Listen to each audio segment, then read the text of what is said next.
So I think with some good management and controls this year, I think we can make our 2019 operating budget come to fruition. And that's subject to no major issues and explosions on the operating side for 2019. So I think that's all I really have to say, unless there's some questions from the board specifically. Any questions from the board for Bob, who's gone over very carefully this budget? I have a question, Bob. Sure. As far as legal fees, when we budget for this year, it has been the same from the previous years, and we're now charging more. It's going to be an increase of 3%. How do we know that we have a cap? How are we going to plan so that we don't overspend and continue to wildly spend on legal fees? Like, what's your suggestion so we don't do that? Well, legal fees are problematic. We're in certain lawsuits that we need to work our way out of these. It's just not a matter of dropping them. We need to have a good hard look and make sure that we work our way out and pay the least amount of legal fees that we can. I'm actually working on a strategy to do just that, to make sure that we can minimize our legal fees, and I'm hoping that we can reduce them even more than what we've reduced them in this current year's budget. But I think we can accomplish this. It's a sensitive area. I've actually I've asked our solicitor, Chris Carpani, to actually give us some guidance on what we can actually say to our membership, because I believe in transparency, and but I believe in transparency without causing any confidentiality or conflict of interest. So we need to be very careful. So I'm waiting for a memo from him to actually let us know what we can disclose to our membership, so as they have a better understanding of what's going on in the whole legal area. But rest assured, I think we can come up with a real positive strategy here to reduce our legal fees on a go-forward basis. Right, yeah. See, and the way I see it is that we need to make sure we understand this coming year how we're going to approach it. You know, because just going by what the Yeah, I hear says, it's always going to work. They're always going to work in their best interest. So that's one thing that we need to do this year. We have to concentrate and make sure that we know exactly how we're going to approach it. And we need to document every case and treat it as a case by case. I get it. Issue, yeah, exactly. Yes, So I've done a complete- I'm glad you're on the same page, because that has been something that has been going on for the last. Every dollar we can save on legal fees can be reinvested back into this village, and that's our intent. That's what we want to do. Yeah, exactly. Because there's a lot of issues that we always talk about in meetings, but I tell them here legal fees as part of the Well, big expenses. It's almost Sure. like nobody's paying attention to it. But I'm glad you brought it up and that you're aware of it, and that you're keeping track on the budget for this year, and hopefully we can get out of it. okay, good. Thank you. Okay, before we go into the membership, just wanted to clarify, the legal fees actually that are budgeted for this year are going to be lower than what was spent in 2019, and we're hoping to keep to that, because as I said, we were able to get into contingency agreements on a couple of the big cases, and understand also that it's not that we are going out and suing people. One of the big cases was we were sued, and we had to countersue. And I'm talking about the case with Alliance. That's the former collections firm that we had that did the collections years ago under when AMG was the property manager. A lot of people had bad experiences with them. When we let them go, we terminated the contract. They didn't like that, and instead of just going away quietly, they decided to fight, and we had to fight back. But that case is being the defense part is covered by the insurance company, so that's good. And I just wanted to clarify for people. I believe you use the Canadian term solicitor. That's attorney in American English. So, okay. Anyway, with that said, any other membership questions for Bob? We had a question from the membership. Jerry, yes. Bob, Yes. if I understood you correctly, you're asking our attorney how to moderate our legal fees? Is that what you said? No, I'm asking him what we can say and what we can't say without impairing our legal case by, going public with certain information. That's what I'm missing your word. What we can say? What we can tell our membership and what we can't tell them, and still meet all confidentiality and conflict of interest guidelines.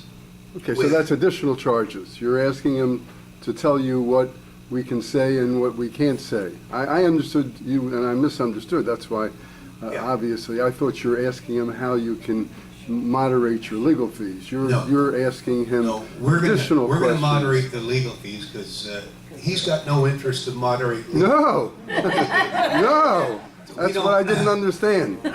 So we're increasing our legal fees by asking him to participate and tell us what he can say and what he can't say. So we're increasing our legal fees by asking him to do that. I know the fellow, I've met the fellow. It's a $200 charge, and I think One $200?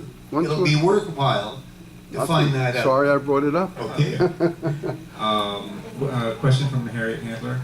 So on here, miscellaneous income, it says clubhouse rental and there are zeros. Is that because we cannot rent out the clubhouse, this party room? No, it's not that we can because a couple, I think it was 2, maybe 3 or 4 years ago, the board voted to change the rules to specifically allow that the clubhouse facilities, certain clubhouse facilities, can be rented out. I don't know if that's been taken advantage of anytime in the last 3 or 4 years. We So, were told that they couldn't rent it out. What? who said that? Adamo Chipinti tried to rent it out. Oh, really? Yep. Oh, I wasn't aware of that. Okay. And then the other thing here is, it says monthly rental income, 66,000. What is that rental income from? The tea shop and the nail salon? Is that, what is that? And also what? The association has title to a few It's about, units. Yeah, 6 or 7 units. something like that. So until the bank decides to take them back, they're rented. And what is the other income coming from? That's like fobs and whatever else you guys charge for other income, applications, stuff like that. I thought that was gonna be changed, maybe it was a previous discussion, previous No, I meeting, have a question. about, before that we get to that, regarding the rental income from the properties that the association has title to, the units that we have title to. There was some discussion, I can't remember, maybe the previous year, that the better way of accounting for that might be to just charge it off, take it off the ledger of each unit. That's exactly right. But it still shows up as rental income? No, we take it off as the ledgers, Mhm. but you already have some units that's been on zero, it's paid off. So Oh, we I pay them see. monthly, So and the those- rest goes I into that I- category. So, okay, so for the most part, if there's still a balance on the unit, it's reflected only in the ledger, not in rental income. I guess that's anything over and above It that. lowers your delinquency. Yeah, it's over and, so that would be over and above the Yes. amount that's already, if it's zero balance That's the already, goal. okay. Any other questions? One all the way in the corner back there. Okay, I know this was discussed, but I missed it, so I just want to clarify.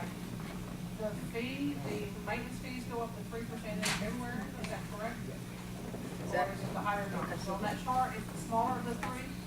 Is that the bottom line? or- That's the smallest of the three, yes. Okay. Make sure I didn't miss anything. But you did miss something if you came in just a little minute ago, and that Marlene, or could you go over again the gap of For January. covering the gap? Oh, because January's fees were still like 2018, February, you're gonna pay a little bit extra to make up the shortfall of January. So how do we find out how much? We're gonna wind up sending a letter to tell you the difference. And the coupon's gonna have. And what's gonna happen is you're gonna get a coupon book, and it's gonna show you January through December. So you'll just have to pay the difference for that January fee. Can you say that in a different way? I didn't follow you. So, because January was already done, 2018 was the rate that you paid for January, right? So you're gonna get coupon books that's gonna give you the new approved rate. So when you get that coupon, your January coupon is gonna show higher than what you paid for January. So you'll have to send that difference in with February. So that means I'm Can I get in an paying example? $9 February will be a little more than what the, Well, February will be the only month that you're paying a little bit higher. the smallest of those three numbers. Correct. Correct. Okay, thank you. Yes. We're saying 3%, which isn't totally true across the board. Right, it Maybe we averages. should explain that to the people, because some people are gonna say, oh, that's more than 3%. Yeah, don't go off of just saying 3%. The average is 3%. Okay? Because everybody has different square footages, so the average is 3%. It's according to your square footage. That's Yeah, the just so- when you get your coupon books, you're gonna see So I the could rate give there. you an example. One bedroom that is paying $292 per month, so we pay 300. So that means that the difference is $8 more than it needs to in February. Correct. But it is essentially, it's 3% increase Yeah. regardless of the size of your unit, but it's not gonna be exactly 3%. Right. It's an average. Because of, the dollars and cents, it's not always exactly 3%. In some cases, it'll be a little bit less, in some cases, it'll be a little bit more, but overall, the budget's bottom line is 3%, but we can't, like, get it exactly 3% across the board, but it's close to 3%. So, we have, I think we had one more question, was it Tony? Tony, I forgot what it was now. that's okay. You ignored me for so long It that happens I with age. forgot I'm what sure it was about. very It important. happens with age, Okay. Tony. All right, so, are we Oh, I ready know to what it vote? was. Yes. Very purposely. The bad debts, the people that don't pay on time and all that, where does that show up on the budget? Allowance for bad debt, under an expense. It's an expense? Because it's gotta, you Are- gotta expense it out. Are we, taking them to court? What's going on with that? How many people are in that group? Yes, that's, Hey, boss, and that's one of the things we're supposed to do. explain it to Ms. Gonzalez, please. We have a lot of work to do A on lot. bad debts. Really?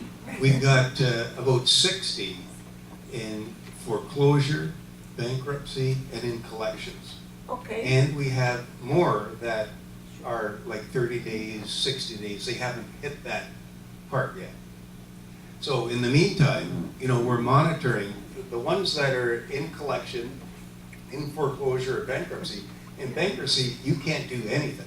I understand You that. you contact them and you're gonna get fined. So, we just Our need hands to are tied. run that The out. ones in bankruptcy, our hands are tied. Foreclosure, we've gained title to 8 units so far, Okay. and we've done a good job at renting them out. And when we bring that account to zero, then we actually start having rental income, and that's what you see in the budget in here. So that's good. So we will continue to do that until either the bank forecloses and takes that from us. But the key is, we got our money back, and we actually earned some rental income on the way through. How many of those will you have in 2019? Well, we've got the 8 right now. And what we will do, the ones that are not paying and they continue to not pay, then we will move forward and foreclose and grab title of that and do the same thing with the 8 that we currently own. How long does this process take? Takes around 4 months, I think. Well, let me first answer the first question about how long we're gonna have those 8 for 2019. You really can't say. You can't say, but what happens is the attorney sends us like a report, an update of each unit that they have on file. And from there, we look at what stage. Is it at the final stage? Is it at courthouse date or ready for a sale of an auction? That's how we know. So let's say if a unit is about to foreclose. We don't go and tell the attorney right away, foreclose to get the title. You have to first do your homework. Is that unit rentable condition? Do we even want to spend the money to take title? How far is the owner behind in that mortgage? So you just gotta, there's a lot of factors that come into play, and every case is different. Because I would never recommend to the board, grab a unit, you can take it, they're delinquent, their HOA fees, let's foreclose. Because then you walk in that unit and it's not even worth it, or the bank is about to pick it up.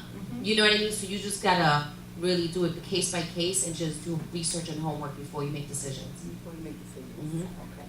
Excuse me, does the bank have to, when they sell the unit because they've taken title to it or it's theirs, do they have to go by our rules as to who may buy a property here? No, a bank can foreclose on a unit. No, when they go to sell it, Oh, yes, they Yes. have to go by our yes, rules. absolutely. So no limited liability companies? What happens is the bank will go ahead and contact a realtor to go ahead and put it on the listing and all that. They go through the same process as if you were selling. I think you were thinking, Harriet, of, Auction. Tax When it's auctions. auction. We have no say in tax auctions. Tax auction. But we, Right. we do in foreclosure, bank foreclosure. Okay. So, bank foreclosure sales, I should say. Any other questions? You don't want me to ask? No, I don't. So, I guess we can, yes. All right. As far as lawsuit goes, where do that money comes from? Where does that money come from? It comes from maintenance fees. Maintenance fee? Everything, all the money that we spend here comes from maintenance fees. Unfortunately, we don't have like a donation fund. Maybe we can start one where, you know, you want to donate. If you want to, John, what I'm saying, this is somebody suing the association. Where you get that, where that money comes from? Insurance company or? it depends on the case. For the most part, yeah. We have several cases with the insurance company. If there's a lawsuit, But you have sometimes it deductible. depends if there's if we think that the case can be resolved for less than what the deductible is, then we'll resolve it in-house with one of our attorneys. If it's a case, but the insurance doesn't cover though if we have to sue. If we have to sue because we felt, you know, we're owed money, for example, the insurance will not cover that. You know, the insurance only covers when we are sued. So that's why we still need an attorney, you know, for stuff like that. Also for reviewing contracts, things like that. Legal fees is You know, something altogether legal different. fees is a complicated subject, but Yeah, yes. but the legal fees is something altogether different. I'm sorry, The legal fees it's different from what? from the suit, if somebody sued the company, their association. No, it depends, and like you said, it depends on the case. It depends on if the insurance is gonna pay because you're using their attorney. But if there's a case that the associate's attorney has to defend the association, that comes out of legal fees. Okay, that's what I. So it depends on the situation, if insurance is stepping in or not. But 9 out Also, of 10, assurance will assign an attorney to the property. And actually, there is another source of income. When we win a case, a lot of times the party that loses, that we defeat in court, say, will have to pay us, you know, a judgment. So then those fees would come off, would reduce what the amount showing that at the end of the year, how much we spent in fees. You know, so let's say if we spent $50,000 this year, but then we received a $20,000 settlement, it'll show $30,000 at the end of the year instead of the $50,000 we spent, because the $30,000 or the $20,000 would come off the $50,000 in the budget at the end of the year, the end year numbers. Okay, so with that, I think we can vote now. We need a motion. I would just suggest a motion for sheer clarity that we use the word retroactively, since we're already in January, to approve the budget retroactively to January 1st, just so it's understood. And so we need that motion to approve the budget as presented retroactively to January 1st through, of course, December 31st, 2019. Do we have a motion? Yeah, I'll make a motion. Lewis made the motion. Is there a second? Rabbit seconds. Any further discussion on the board about the budget? Any objection? Anybody want to be recorded as a no vote on the budget? Hearing none, it's approved. So the budget is approved, and we can now adjourn. Is there a motion to adjourn? Yeah, with one more question. One more question. Yeah. Since there weren't enough proxies in December, do you think that going forward, that we should send out the need for the proxies sooner so that? Yeah, this year, the issue was, our management company had just started, so everything was a little bit, delayed. But yeah, in going forward, we hope to get it out sooner than it was. Yeah, Bob and I will start working on the budget like August opposed to Right. November. Yeah, because they came in October, so that's what caused everything to be delayed. Yeah. Who made the motion to adjourn? Who was? I think Lewis. Lewis moved to adjourn. Is there a second? Carl seconds. Any objection? Hearing none, we're adjourned at 7:47. Thank you, everybody. Could somebody get